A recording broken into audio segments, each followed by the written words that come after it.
खाने का बहुत मन हो रहा है। मीनू चिड़िया के पास जाता हूँ, उसे मस्के लगाकर उसका केक खाता हूँ। मीनू चिड़िया का अपना केक का बिजनेस था। वे बढ़िया बढ़िया से केक बना लेती थी। मीनू चिड़िया, अभी 2 महीने के बाद मेरा जन्मदिन आने वाला है। मैंने सोचा है इस बार मैं तुमसे बड़ा वाला केक बनवाऊंगा। अच्छा, एक काम करो, पहले तो मुझे अपना एक केक तो खिलाओ। मैं तुम्हारा केक खाकर बताऊंगा कि मुझे तुम्हें बड़े केक का ऑर्डर देना है कि नहीं। भाग जाओ यहाँ से कालू कौवे, मैं सब जानती हूँ, ये सब नाटक है। तुम्हें कोई बड़े केक का ऑर्डर नहीं देना। तुम्हें मैं कितनी बार फ्री में केक खिला चुकी हूँ, पर आज नहीं खिलाऊंगी। जाओ, जाकर पहले पैसे लेकर आओ, फिर ही तुम्हें केक मिलेगा। कंजूस कहीं, मैं जानता था ये मुझे केक नहीं खिलाएगी। अरे नहीं खाना तुम्हारा कोई केक वेक। तुम्हारा केक खाने से बेहतर है मैं कोई सड़ा गला भोजन खा लूं। गुस्सा होकर कालू कौवा मीनू चिड़िया के घर से चला जाता है। जेब में पैसे होते नहीं आया बड़ा केक खाने। आज मैंने ऐसे केक नहीं खिलाया तो देखो कैसे गुस्सा होकर चला गया। मैं क्या इसके बारे में सोच रही हूँ। चलो सारे केक बॉक्सेस में पैक करके पक्षियों को दे आती हूँ।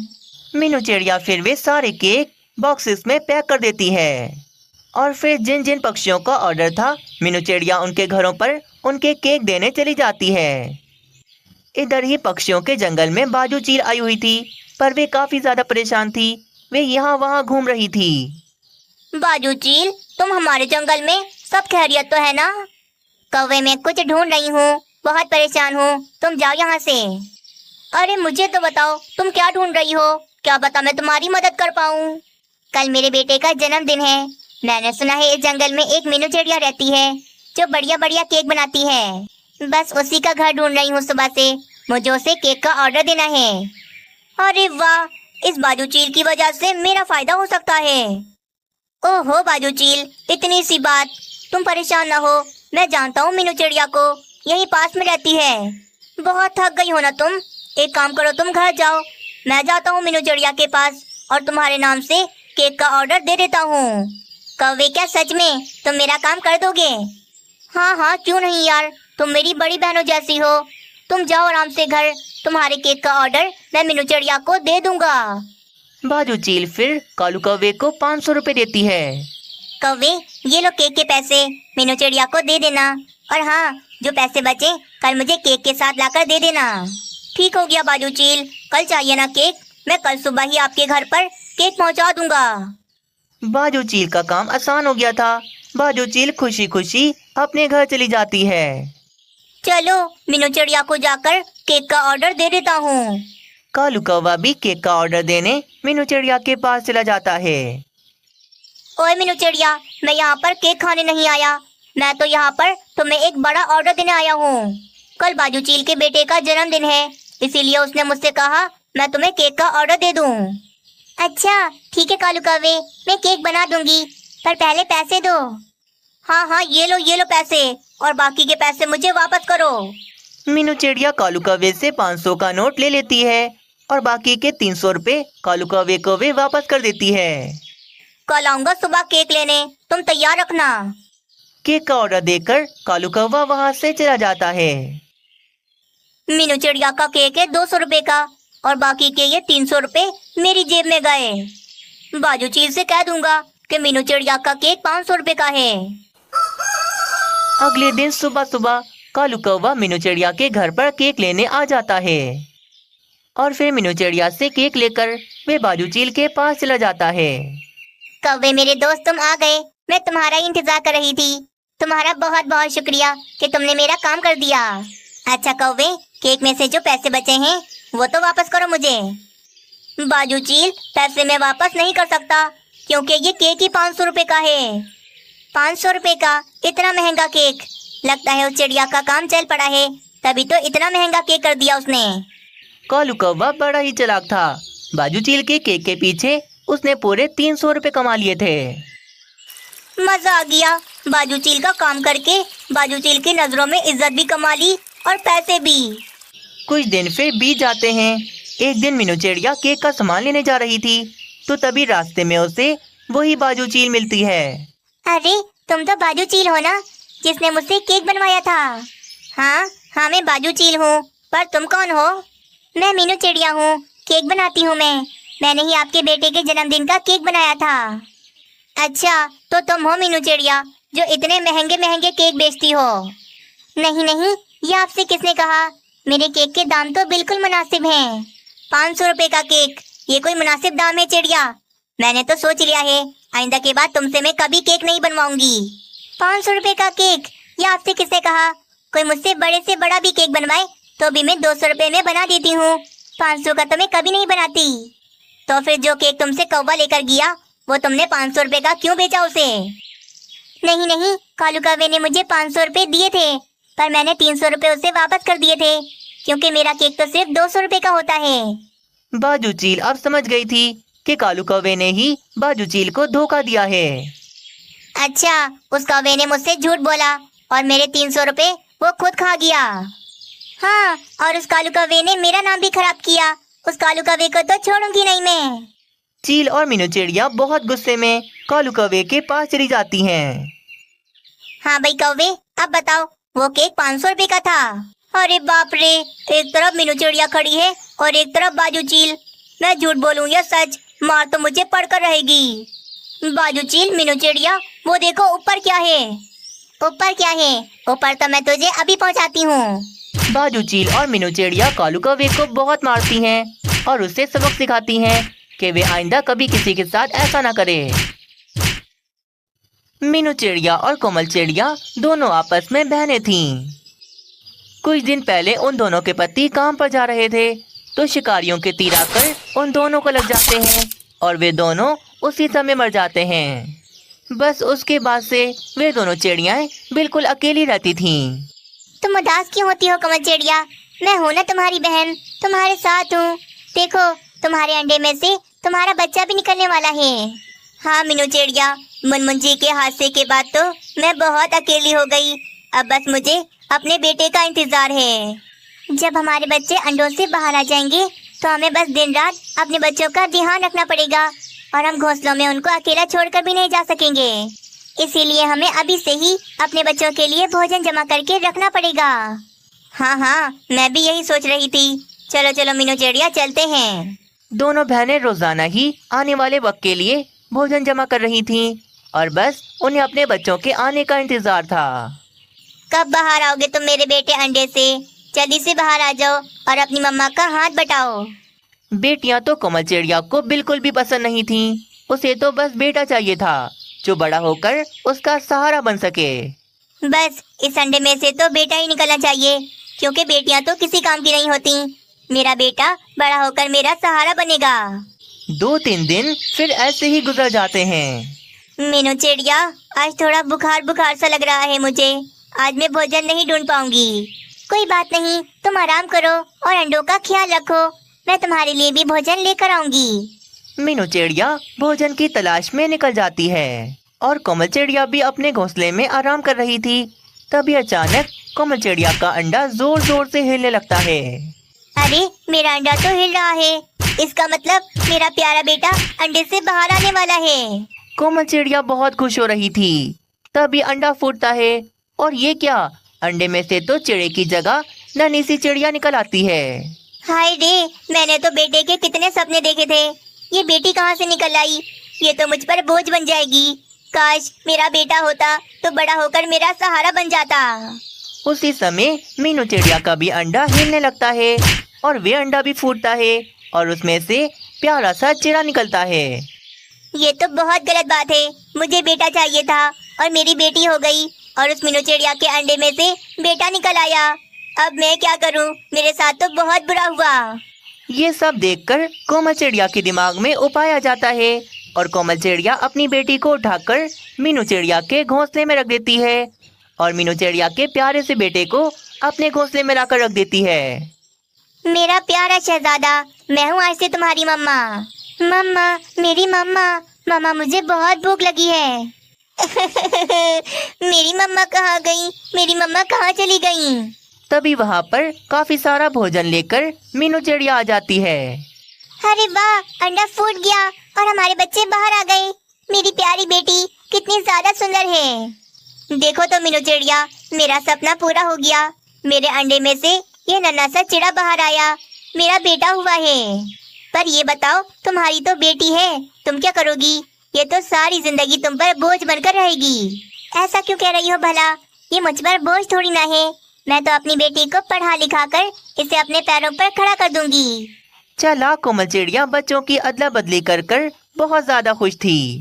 अच्छा हुआ अंडे फूटने के समय मीनू चिड़िया नहीं थी, वरना मुझे अपनी बेटी को ही सारी जिंदगी पालना पड़ता और ये नन्हा चिड़ा बड़ा होकर मीनू चिड़िया का सहारा बन जाता। परंतु अब ऐसा नहीं होगा। बेवकूफ मीनू चिड़िया अपनी बेटी को देखकर कितनी खुश हो रही है। कल को जब मेरा बेटा बड़ा होकर मेरा सहारा बनेगा तब ये बहुत पछताएगी। कोमल चिड़िया अपनी खुद की बेटी को कमतर समझ रही थी और ऐसी हरकत करके वे बहुत ज्यादा खुश थी। समय बीतता जाता है। दोनों बच्चे अब स्कूल जाने लग जाते हैं। अरे मानो चिड़े, तुम कहाँ जा रहे हो? स्कूल तो उस दिशा में है, तो तुम दूसरी दिशा में क्यों जा रहे हो? तुम अपने काम से काम रखो, जाओ स्कूल, मेरी चिंता ना करो, मुझे कोई स्कूल नहीं जाना। कोमल चिड़िया के लाड प्यार ने मानो चिड़े को काफी बिगाड़ दिया था। कोमल चिड़िया तो उस पर जरा नजर नहीं रखती थी, जिस कारण अब मानो चिड़ा स्कूल के बहाने कहीं खेलने चला जाता था और उधर ही मीनू चिड़िया की बेटी स्कूल में सारा दिन मन लगाकर पढ़ाई करती थी। बस मम्मा बस करो, मेरा मन नहीं है पढ़ाई में, अब मुझे पढ़ाई का ना कहना। अच्छा मेरे बेटे, नाराज तो ना हो, अब नहीं बोलती तुम्हें पढ़ाई का। समय थोड़ा और बीत जाता है। दोनों बच्चे बड़े हो गए थे। मीनू चिड़िया की बेटी, जो कि असल में कोमल चिड़िया की बेटी थी, वो तो पढ़ लिख कर अच्छी डॉक्टर बन गई थी और वे तो मीनू चिड़िया का नाम काफी रोशन कर रही थी। ये लो मम्मा, मेरी पहली कमाई, अब मैं बहुत बड़ी डॉक्टर बन गई हूँ, बहुत सारे पैसे कमाऊंगी मैं। मेरी प्यारी बेटी, तुमने तो मेरा नाम रोशन कर दिया, मेरा बरसों का सपना तुमने आज पूरा कर दिया। वहीं कोमल चिड़िया के लाड प्यार ने मानो चिड़े को बहुत बिगाड़ दिया था। अब तो बड़ा होकर वे बहुत आलसी बन गया था। क्या यहाँ पड़ा सो रहा है? जा जाकर काम कर, वरना उल्लू सेठ तुझे काम से निकाल देंगे। माँ जाओ यहाँ से, मेरी नींद ना खराब करो। उल्लू सेठ मुझे काम से निकालता है तो निकाल दे। अगर आपको इतना ही है तो मेरी जगह आप काम पर चली जाओ। अपने बेटे से परेशान होकर कोमल चिड़िया बुढ़ापे में उल्लू सेठ के खेत में जाकर काम करती थी। मैंने सोचा था मेरा बेटा होगा तो बड़ा होकर मेरा सहारा बन जाएगा, इसीलिए मैंने मीनू चिड़िया के बेटे को अपना बेटा बना लिया और अपनी बेटी से जान छुड़वा ली थी। परंतु ये तो मुझे ठीक सजा मिली। मैंने अपनी बेटी को कमतर समझा, उसे बोझ समझा। वही आज पढ़ लिख कर कितनी बड़ी डॉक्टर बन गई और उसने तो मीनू चिड़िया का नाम रोशन कर दिया। और एक मेरा बेटा है, उसने तो मेरा नाम मिट्टी में मिलाकर रख दिया। अपनी गलत सोच पर कोमल चिड़िया बहुत पछताती है। इस कहानी से हमें ये सीख मिलती है कि हमें कभी भी किसी को कमतर नहीं समझना चाहिए। बेटा, तुम्हारे बाबा तो मुझे छोड़कर चले गए, मैं बहुत अकेली हो गई। जल्दी से अंडे से बाहर आ जाओ, मैं बहुत याद करती हूँ आपको। बेचारी कौवी अंडे से अपने बच्चे के बाहर निकलने का बेसब्री से इंतजार कर रही थी। 2-3 दिन गुजर जाते हैं। आखिरकार एक दिन ये अंडा जोर जोर से हिलने लगता है। लगता है मेरा अंडा फूटने वाला है। मेरा बच्चा बाहर आने वाला है। अंडा टूटता है और उसमें से सुंदर सी कौवी निकलती है, परंतु उसके सर पर बाल नहीं थे। सर का हिस्सा बिल्कुल गंजा था। ये मेरी बेटी के सर पर बाल क्यों नहीं है? कितनी सुंदर है मेरी बेटी, पर ये गंजी क्यों है? इसे वैद्य जी को दिखाना होगा, कहीं मेरी बेटी को कोई बीमारी ना हो। परेशान होकर वे कौवी उल्लू वैद्य जी के पास आती है और अपनी बेटी का चेकअप करवाती है। मेरे तो कुछ समझ में नहीं आ रहा, आखिर इस नन्ही कौवी का सर गंजा क्यों है? ये तो मैंने पहली बार देखा है। परंतु तुम चिंता ना करो कौवी बहन, अभी ये छोटी है, वक्त के साथ साथ जब ये बड़ी हो जाएगी तो इसका ये गंजापन भी दूर हो जाएगा। ये बात सुनकर कौवी खुश हो जाती है और फिर वे अपनी बेटी की अच्छे से परवरिश करने लगती है। मेरी प्यारी रानी, मैं तुम्हें बहुत प्यार से पालूंगी, तुम्हें तुम्हारे बाबा की कभी कमी महसूस होने नहीं दूंगी। वक्त के साथ साथ समय बीतता गया। वे कौवी अब बूढ़ी हो जाती है और उसकी बेटी रानी कौवी अब जवान और सुंदर हो गई थी। परंतु बड़े होने के बाद भी रानी कौवी के सर पर बाल नहीं आए थे। उसका सर तो अभी भी गंजा था। माँ, मैं ऐसी क्यों हूँ? सब पक्षी मेरा मजाक उड़ाते हैं, मुझे गंजा गंजा बोलकर चिढ़ाते हैं। माँ, मेरे बाल क्यों नहीं आ रहे?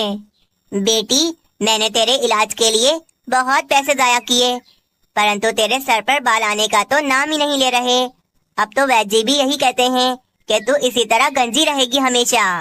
अपने गंजपन को लेकर बेचारी रानी कौवी बहुत ज्यादा परेशान रहती थी।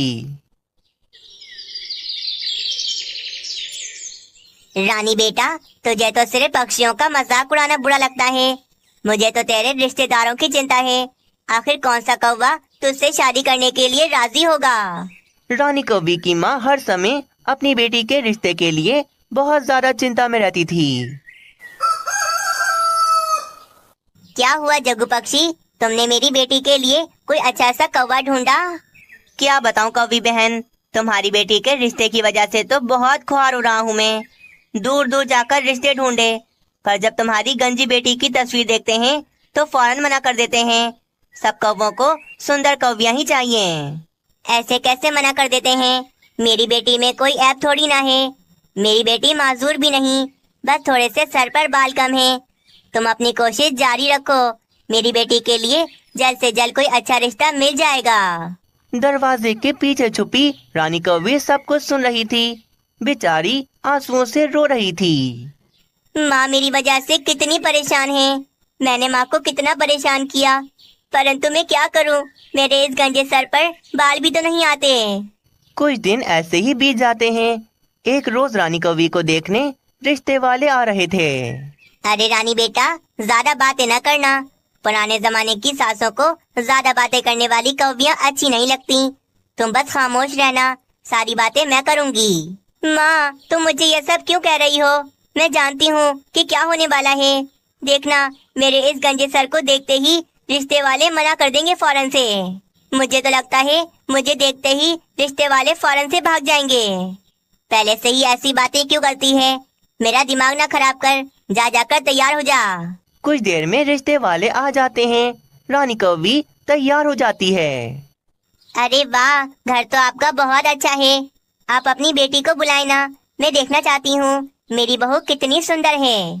रानी बेटा, आ जाओ, सब तुम्हारा इंतजार कर रहे हैं। चाय लेकर रानी कौवी वहाँ पर आती है। अरे माँ, ये क्या चीज है? इसके सर पर तो बाल ही नहीं है। ये गंजी कौवी कितनी बदसूरत है। इस गंजी कौवी को मैं अपनी बहू बनाऊंगी, कभी नहीं। चुप करें, हंसना बंद करें। आपकी हिम्मत कैसे हुई मेरी बेटी का मजाक उड़ाने की? अरे आंटी जी, अब ऐसा नमूना दिखाओगी तो हंसेंगे ही ना। चलो माँ, चलते हैं यहाँ से। इस गंजी कौवी से भी भला कोई शादी करेगा। रिश्ते वाले रानी कौवी का मजाक उड़ाकर चले जाते हैं। बेचारी रानी कौवी बहुत रो रही थी, मानो उसका तो दिल टूट गया हो। माँ, बस बहुत हो गया। मैंने कह दिया, अब मैं अपना अपमान और नहीं सह सकती। सच बोलकर देख लिया, कोई भी मुझे पसंद नहीं करता। मेरे गंजपन का मजाक उड़ाते हैं। अब मैं झूठ से ही काम लूंगी। देखो अब मैं क्या करती हूँ। बेटा, ये तू क्या बोल रही है? तू क्या करने वाली है? माँ, मुझे बहुत बढ़िया उपाय मिला है। मैं अपने इस गंजपन को छुपा लूंगी। हम रिश्ते वालों को नहीं बताएंगे कि मैं गंजी हूँ। रानी कौवी की माँ को कुछ समझ नहीं आ रहा था कि आखिरकार रानी कौवी क्या करने वाली है। रानी कौवी अपना गंजपन छुपाने के लिए लंबे बालों वाली विग पहन लेती है। अब तो रानी कौवी और भी ज्यादा सुंदर लग रही थी। हाय रे, ये लंबे बाल तुझ पर कितने सुंदर लग रहे हैं मेरी बेटी। काश के ये तेरे अपने असल बाल होते। माँ, मेरे लिए रिश्ता ढूंढना शुरू करो। अब मैं हमेशा इन्हीं लंबे बालों को लगा कर रखूंगी। सच बताने से मेरा कभी रिश्ता नहीं होगा, झूठ बोलूंगी तभी मेरी शादी होगी। पर बेटी, ये तो धोखा है ना। अगर शादी के बाद तेरे पति ने तुझे गंजा देख लिया तो वह तुझे छोड़ भी सकता है। कुछ नहीं होगा माँ, मैं अपने पति को कभी पता लगने नहीं दूंगी कि मैं गंजी हूँ। मैं हमेशा इन्हीं लंबे बालों के साथ रहूंगी। वे दोनों माँ बेटी अपने घर को बेचकर मिट्टू महाराज के जंगल में आकर अपना दूसरा घर खरीद लेते हैं। अरे वाह माँ जी, आपकी बेटी कितनी सुंदर है। इसके बाल कितने लंबे और घने हैं। पर आपने अभी तक इसकी शादी क्यों नहीं की? मैं इतनी सुंदर हूँ तो अब मैं किसी गरीब कौवे से शादी थोड़ी ना करूँगी। मैं तो किसी अमीर कौवे से शादी करूँगी। अच्छा मौका है। कालू कौवा भी अपने लिए रिश्ता ढूंढ रहा है। दोनों की बात पक्की हो जाए तो दोनों की जोड़ी कितनी ज्यादा सुंदर लगेगी। मीनू चिड़िया फिर जाकर ये सारी बात कालू कौवे को बताती है। बस फिर क्या था, मीनू चिड़िया की वजह से कालू कौवे और रानी कौवी का झटपट से रिश्ता पक्का हो जाता है। वैसे तो कालू कौवे का कोई परिवार नहीं है, पर मैं ही इसकी बहन हूँ, इसीलिए मैं ही तुम्हें भाभी बनाकर लेकर जाऊंगी। कालू कौवा भी सुंदर रानी कौवी को देखकर बहुत खुश हो रहा था। मीनू चिड़िया, मैं रानी कौवी को पसंद तो आ जाऊंगा ना? कहीं ऐसा तो नहीं शादी के बाद रानी कौवी मुझे छोड़कर चली जाए। कालू कौवे चिंता न करो, बिल्कुल न डरो, जो होगा अच्छा ही होगा। कुछ दिनों बाद कालू कौवे और रानी कौवी की शादी हो जाती है। शादी का पहला दिन था। कालू कौवा तो देर तक सो रहा था। अच्छा हुआ मेरी आंख पहले ही खुल गई। अगर कालू जी ने मुझे इस तरह गंजा देख लिया होता तो शादी के पहले ही दिन मुझे छोड़कर चले जाते। चलो जल्दी से इस विग को दोबारा से चिपका लेती हूँ। रानी कौवी फिर से अपने सर पर में बालों वाली विग चिपका लेती है और तैयार होकर कालू कौवे को उठाती है। कालू जी उठ जाएं। कालू जी सुबह हो गई है, मैंने आपके लिए बहुत स्वादिष्ट नाश्ता बनाया है। कालू कौवा उठते ही गलती से अपने सर पर हाथ लगाता है। उसका कैप उतर जाता है और ये क्या, कालू कौवे के भी बाल नहीं थे, ये भी गंजा था। हाय रे, ये भी गंजे हैं। कालू कौवा भी गंजा था। उसने अपने सर पर इसीलिए कैप पहना हुआ था ताकि वे अपने गंजपन को छुपा सके। हाय रे, ये क्या कर दिया मैंने? मेरी पोल तो पहले ही दिन खुल गई। रानी कौवी, मुझे माफ कर दो, मैं तुम्हें धोखा नहीं देना चाहता था, परंतु मेरे गंजपन की वजह से मेरी शादी नहीं हो रही थी। कालू कौवे को इस तरह देखकर रानी कौवी अपने सर से वे बालों वाली विग निकाल देती है। मैं भी गंजी हूँ कालू जी, मैंने भी आपसे छुपाया, परंतु हमारी जोड़ी बहुत अच्छी है। हम दोनों गंजे, अब हम आराम से रहेंगे, वो भी बिना किसी डर के। अब मैं आपको कभी नहीं छोड़ूंगी और आप भी मुझे नहीं छोड़ना। क्या तुम भी गंजी हो? अरे वाह वाह, क्या जोड़ी है हमारी। बस फिर कालू कौवा और रानी कौवी खुशी खुशी एक साथ अच्छा जीवन बिताने लगते हैं।